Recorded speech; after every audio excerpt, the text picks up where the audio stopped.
Deze kleur blauw. Mooi hè? Je zult het misschien niet denken, maar het is geverfd met weede. Deze stof is geverfd met 100% natuurlijke kleurstof. En dat deden ze al in de middeleeuwen. Het is enorm leuk om te doen en het resultaat is werkelijk prachtig. Zelf heb ik al verschillende keren geprobeerd om ermee te verven. En nu lukt het mij. In deze video vertel ik je hoe het moet. Dan kan jij het ook zelf gaan doen.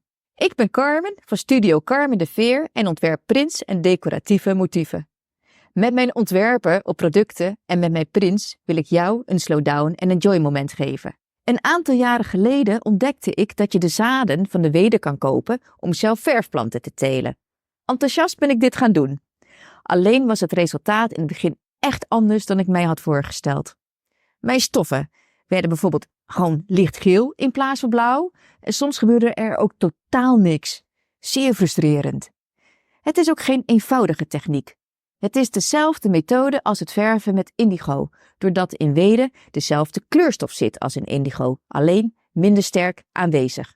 Ik ben verder gaan experimenteren en nu lukt het mij. In deze video laat ik zien hoe ik te werk ga. Oh ja, het is de hydrosulfietmethode die ik gebruik.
Je ziet het, de kleur blauw die je krijgt van de Weede is lichter van kleur dan die van de indigo. Zelf vind ik het een mooie, zachte blauwe kleur. Wil je op de hoogte blijven wat ik nog meer doe met natuurlijke kleurstoffen? Abonneer je op mijn mailinglijst. De link staat hieronder.